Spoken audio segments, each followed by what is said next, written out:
Hi, இன்னைக்கு பார்த்தீங்கன்னா சண்டேங்க. இந்த ஃப்ரைடே சாட்டர்டே 2 நாளும் கோவிலுக்கு போகிறது. குலதெய்வம் கோவிலில் பொங்கல் வச்சோம், வயலில் பொங்கல் வச்சோம், அப்புறம் திருப்பி வர்றது. அப்படி ஃபுல் டே வந்து 2 டேஸும் ஃபுல்லாக வந்து கோவிலுக்கு போயிட்டு சாமி கும்பிட்றதுலேயே முடிஞ்சிருச்சு.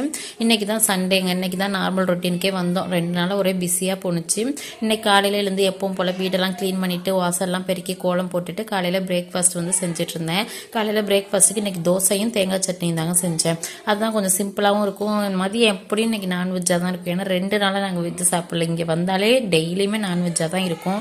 2 நாள் சாப்பிடாமல் இருந்ததே பெருசு. அதனால் இன்றைக்கி வந்து கண்டிப்பாக நான்வெஜ்ஜாக தான் இருக்கும். அதனால் காலையில் சிம்பிளாக இருக்கட்டும் அப்படின்னு சொல்லிட்டு தோசையும் தேங்காய் சட்னியும் செஞ்சாங்க.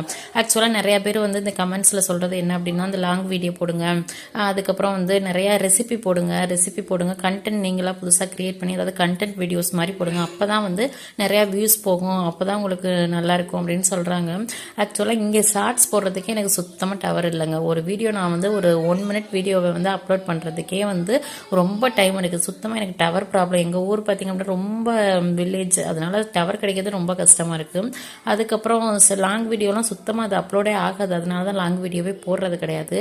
ரெசிபி இது மாதிரி கண்டென்ட்லாம் க்ரியேட் பண்ணி போடலாம் தான். ஆனால் வந்து எனக்கு என்னென்னா விளாக் தான் ரொம்ப பிடிக்கும். ஏன் அப்படின்னா நம்ம வந்து எப்படி இப்போ நம்ம அப்பா அம்மா அதுக்கு முன்னாடி உள்ளவங்களாம் எப்படி இருந்தாங்க, எப்படி வாழ்ந்தாங்க, எப்படி சாப்பிட்டாங்க அப்படிங்கிறதெல்லாம் நமக்கு தெரியாது. ஆனால் நம்ம போடுற வீடியோஸை பார்த்து இப்போ நெக்ஸ்ட் ஜென்ரேஷன் கூட தெரிஞ்சுக்கலாம். இவங்கெல்லாம் இப்படிலாம் இருந்திருக்காங்க, இங்கேயே போயிருக்காங்க, இப்படிலாம் சாப்பிட்ருக்காங்க, இந்த குலதெய்வம் கோவிலுக்கு போகிறது வர்றது அப்படிங்கிறதெல்லாம் பின்னாடிலாம் அவங்களாம் பண்ணுவாங்களா என்னன்னு தெரியாது. இதெல்லாம் பார்த்து ஓரளவுக்கு இப்படிலாம் பண்ணியிருக்காங்கன்னாச்சும் தெரிஞ்சுக்கட்டும் அப்படிங்கிறதுக்காக தான் நான் விளாகெல்லாம் போட்டுட்ருக்கேன்.